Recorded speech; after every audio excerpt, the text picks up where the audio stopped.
학교에서 선생님이 칠판에 적었던 그 공식들, 교과서에 나온 중력의 정의를 기억하시나요? 질량을 가진 물체 사이에 작용하는 인력이라고 배웠을 겁니다. 하지만 당신이 12년 동안 배워온 그 지식은 사실 틀렸습니다. 아니, 정확히 말하면 불완전한 진실이죠. 중력은 힘이 아니거든요.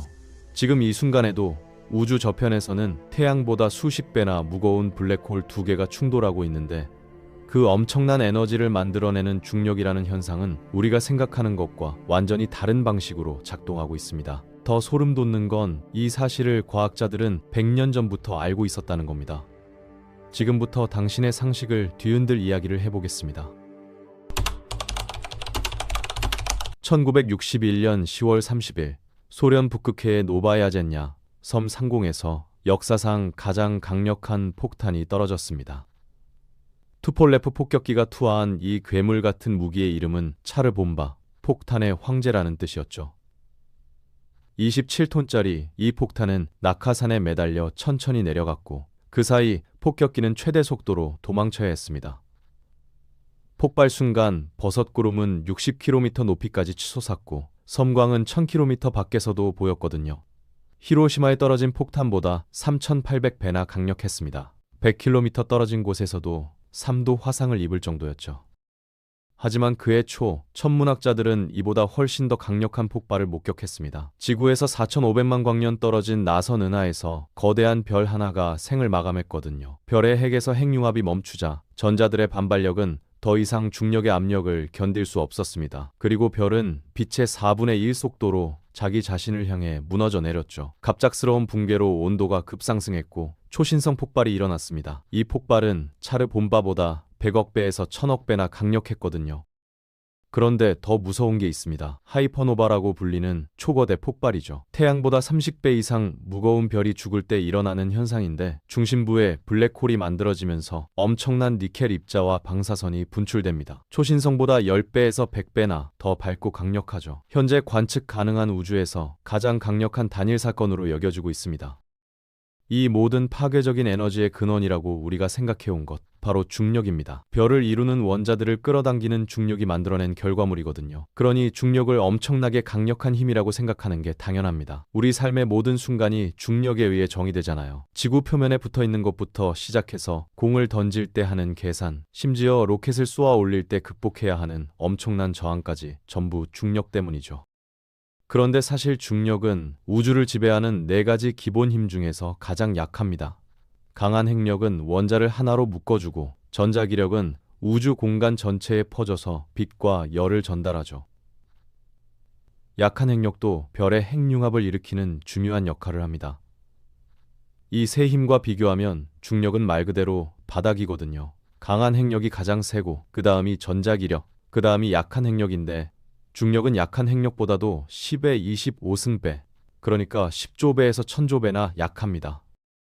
이게 얼마나 약한지 실감하려면 이렇게 생각해 보세요. 개미 한 마리가 다리에 저장된 화학 에너지만으로도 지구 전체의 중력을 극복할 수 있다는 겁니다. 개미가 땅에서 뛰어오르는 것만으로도 말이죠. 우리가 중력의 효과를 느끼려면 행성이나 별처럼 어마어마한 질량이 축적된 천체 규모가 필요한 거거든요. 이 이상한 현상을 과학자들은 위계 문제라고 부릅니다. 그렇다면 이 보잘것없지만 동시에 우주 전체를 관통하는 현상은 대체 무엇일까요? 그리고 왜 우리는 이것을 힘이라고 잘못 배워왔을까요? 이 수수께끼를 풀기 위해 우리는 138억 년 전 우주의 탄생 순간으로 수십억 광년 떨어진 공간으로, 어쩌면 다른 차원으로까지 여행을 떠나야 합니다.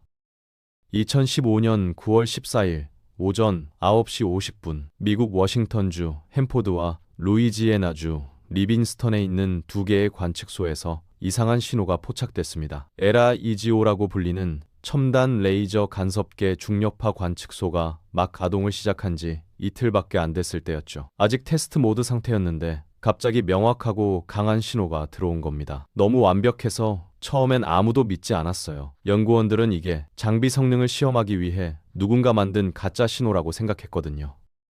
하지만 아무도 그런 신호를 만들지 않았다는 게 확인됐습니다. 그들은 믿을 수 없는 결론에 도달할 수밖에 없었죠. 이제 막 완성된 관측소가 첫 번째 중력파를 감지한 겁니다. 신호는 0.2초밖에 지속되지 않았지만 사람의 귀로 들을 수 있는 범위의 진동이었습니다. 그 소리의 근원은 10억 년 전에 일어난 두 블랙홀의 충돌이었죠. 각각 태양보다 30배 이상 무거운 블랙홀 두 개가 서로를 향해 빠르게 회전하다가 마침내 하나로 합쳐진 거거든요. 이 충돌은 일경줄의 에너지를 중력파 형태로 방출했습니다. 그 파동이 빛의 속도로 우주 공간을 가로질러 10억 년을 여행한 끝에 LIGO에 도착한 거죠. 이 발견이 얼마나 대단한지 설명하려면 LIGO가 어떤 비판을 받아왔는지 알아야 합니다. 이 관측소는 이론상으로만 존재하던 현상을 찾기 위해 만들어진 거거든요. 아인슈타인이 처음 제안한 중력파는 100년 동안 증명되지 않은 가설이었습니다. LIGO는 두 개의 레이저를 거울 사이에서 반사시켜 한 지점에서 만나게 하는 방식으로 작동합니다. 중력파가 지나가면 레이저 빔의 길이가 미세하게 달라져서 불일치가 생기는데 이걸 감지하는 거죠. 비평가들은 이 장비가 충분히 민감하지 않을 거라고 했고 심지어 중력파 자체가 존재하지 않을 거라고 주장했습니다. 그래서 2015년의 발견이 더욱 충격적이었던 겁니다. 가동한 지 겨우 이틀 만에 명확한 신호를 잡았으니까요. 이후 과학자들은 수많은 중력파를 감지했습니다. 2017년에는 중력파 감지와 동시에 감마선 폭발이 관측됐고 밤하늘에 새로운 별이 밝게 빛나는 것도 확인됐죠. 이번엔 블랙홀이 아니라 중성자별 두 개가 충돌한 거였습니다. LIGO를 비판하던 사람들은 완전히 입을 다물었고 연구팀은 2017년 노벨 물리학상을 받았거든요. 중력파의 존재는 아인슈타인의 일반 상대성 이론을 다시 한번 확증했습니다. 중력파의 발견이 중요한 이유는 뭘까요? 이건 중력이 단순히 물체 사이의 힘이 아니라 시공간 전체에 퍼져 있는 장이라는 걸 의미합니다. 그리고 그 장을 통해 파동이 빛의 속도로 전파되는 거죠. 만약 태압작이 사라진다면 지구는 8분 동안 계속 원래 위치를 공전할 겁니다. 중력의 변화가 우리에게 도달하는데 8분이 걸리거든요. 빛이 태양에서 지구까지 오는 시간과 똑같죠. 이건 물리학자들에게 위안을 주는 결론입니다. 다른 기본 힘들도 장으로 나타나고 에너지는 파동으로 전달되거든요. 빛과 열은 우주에 퍼진 전자기장의 파동일 뿐이고 최고 속도 제한이 있습니다. 중력도 비슷하게 작동한다는 건 다른 힘들과 기원이 연결되어 있을 가능성을 시사하죠. LIGO 과학자들은 중력파가 이 미스터리에 대한 또 다른 단서를 제공할 거라고 믿고 있습니다. 우리는 지금 블랙홀이나 중성자별, 초신성 같은 천체들로부터 나오는 중력파를 정기적으로 감지하고 있습니다. 하지만 이론적으로는 또 다른 중력파가 존재해야 합니다. 별들의 삶과 죽음으로 만들어지는 소음 뒤에 숨어있는 희미한 파동이죠. 천문학자들은 우주 탄생 이후 광활한 우주를 여행해온 원시 중력파가 있을 거라고 믿습니다. 현재 받아들여지는 우주 초기 모델에 따르면 갓 태어난 우주는 순식간에 팽창했습니다. 인플레이션이라고 불리는 이 과정은 10억 분의 10억 분의 10억 분의 1초도 안 되는 시간에 우주를 헤아릴 수 없을 만큼 확장시켰죠. 인플레이션 이전에 존재하던 모든 열과 에너지는 엄청나게 얇게 퍼져서 우주는 차갑고 텅 빈 공간이 됐습니다. 하지만 우주는 지금 그렇지 않잖아요. 그래서 우주론자들은 인플레이션 직후에 재가열 기간이 있었다고 가정합니다. 인플레이션을 일으킨 장이나 입자가 붕괴하면서 에너지와 입자로 변환돼서 새로운 우주를 채웠다는 거죠. 어떤 사람들은 이걸 진짜 빅뱅이라고 부르기도 합니다. 이 사건이 우리가 아는 우주를 만드는 데 필요한 모든 걸 채워 넣었으니까요.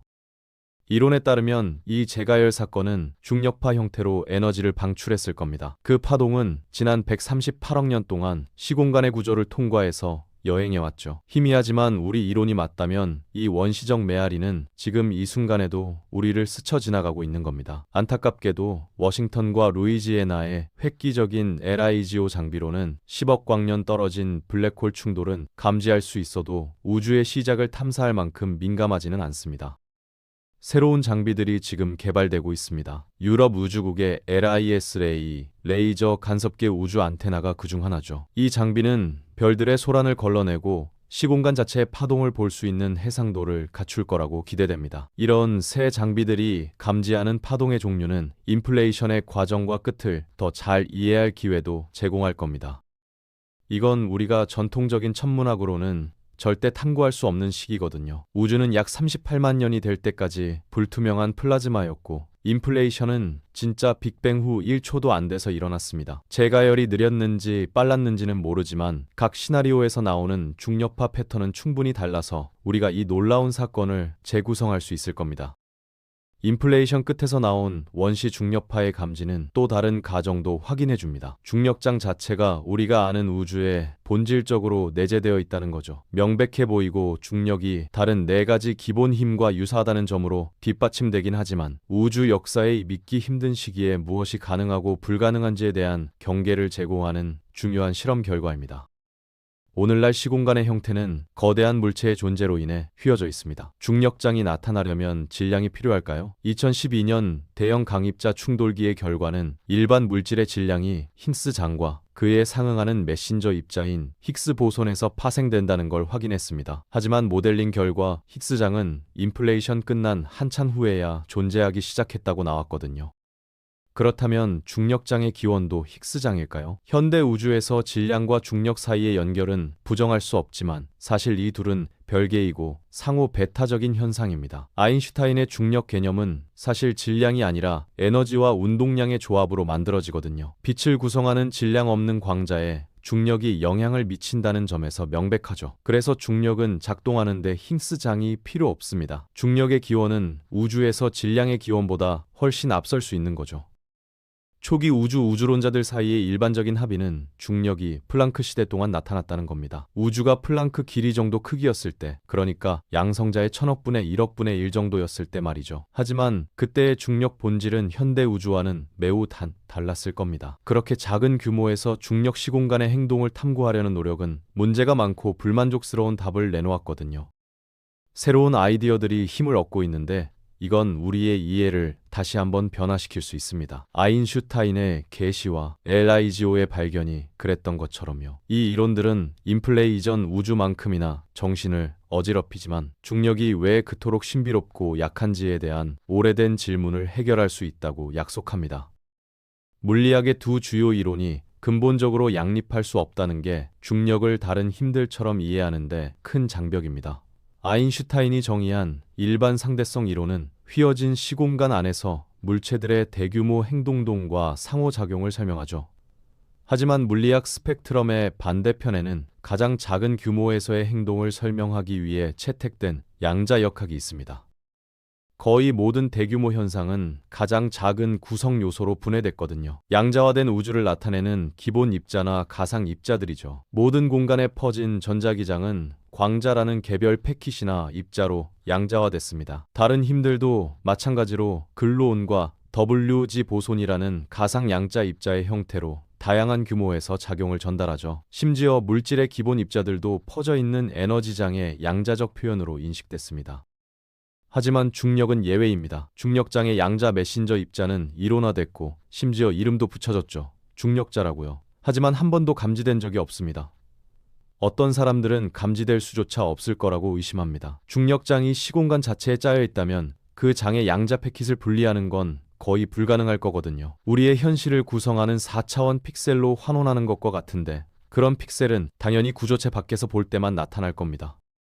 그리고 만약 가능하다 해도 입자 가속기에서 중력자를 식별하는 데 필요한 에너지는 태양계보다 직경이 큰 장비를 요구할 겁니다. 게다가 전통적으로 수학적으로 뒷받침되는 중력 이론은 쿼크와 렙톤의 가장 작은 규모에서 무너지기 시작하거든요. 일반 상대성 이론은 모든 에너지나 운동량의 근원이 시공간을 왜곡해야 한다고 제안합니다.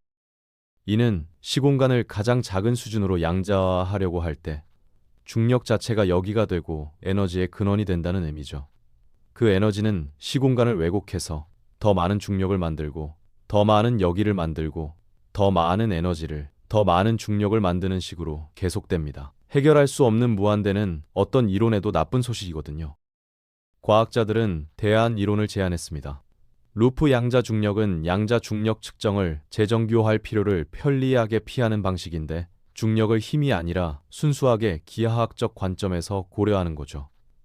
이 이론에서 공간과 시간은 매우 미세한 네트워크로 짜인 닫힌 고리로 구성되어 있습니다. 시공간의 구조라는 은유를 현실로 변환시키는 거거든요. 끈 이론은 대안이지만 똑같이 정신을 녹이는 접근법을 제공합니다. 이 이론에서 현실은 우리가 경험할 수 있는 것보다 더 많은 차원에 존재하는 작은 진동하는 끈으로 구성되어 있죠. 세 가지 공간 차원과 한 가지 시간 차원은 단지 더 큰 현실의 발현적 속성일 뿐이라고 제안합니다. 리사 랜들은 뛰어난 이론 물리학자인데 2003년까지 현실의 본질에 대해 겉보기에 터무니없지만 잠재적으로 영감을 주는 이론으로 이름을 날렸습니다. 그녀는 끈 이론학자들이 일반적으로 가정하는 것과 다른 접근을 했거든요. 끈 이론이 작동하려면 필요한 다른 7차원이 우리에게 보이지 않는 이유는 그것들이 감지할 수 없을 만큼 작은 규모로 말려있기 때문이라고 보통 가정합니다. 하지만 랜들은 이 추가 차원들이 공간이 휘어진 기하학을 가지고 있다면 범위가 무한할 수도 있다고 제안했습니다. 노르드 스트렐과 아인슈타인의 휘어진 시공간 개념을 또 다른 수준으로 끌어올린 거죠. 랜들은 우리 전체 우주가 고차원 공간의 3차원 주머니에 거주한다고 제안합니다. 이 주머니들은 막의 개념에서 유래한 브레인이라고 알려져 있거든요. 마치 끈에 꿰인 진주가 좌우로 움직이면서 우리의 3차원 우주에서 하나의 선형 차원만 경험할 수 있는 것처럼 우리 전체 우주도 훨씬 더 많은 차원이 우리 손이 닿지 않는 곳에 존재하더라도 세 차원으로 제한될 수 있다는 겁니다. 랜들은 이 브레인을 중력의 애매함과 약함에 대한 우아한 설명으로 활용하죠. 그녀는 중력이 우리가 거주하는 브레인의 근본적인 속성이 아니라 완전히 다른 브레인에 집중되어 있다고 제안합니다.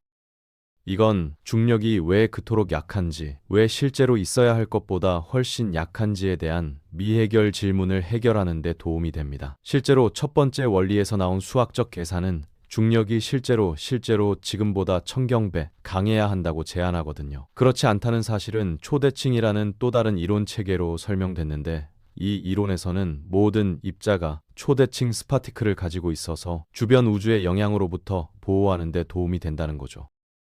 하지만 이 이론을 자연스러운 결론까지 따라가면 우주 전체에 그 많은 스파티클이 단순히 관찰되지 않는 반응을 일으킬 거라는 문제가 있습니다. 그래서 리사 랜들과 그녀의 동료 라만 선드럼은 수학을 유지하면서 우리가 실제로 보는 것을 설명하는 방법을 찾았죠. 이론의 일부를 효과적으로 다른 우주에 격리시키는 방식으로요. 중력을 5차원 벌크의 짧은 거리로 우리와 분리된 또 다른 4차원 브레인에 배치하면 초대칭에 내재된 모순을 해결하는 데 도움이 됩니다.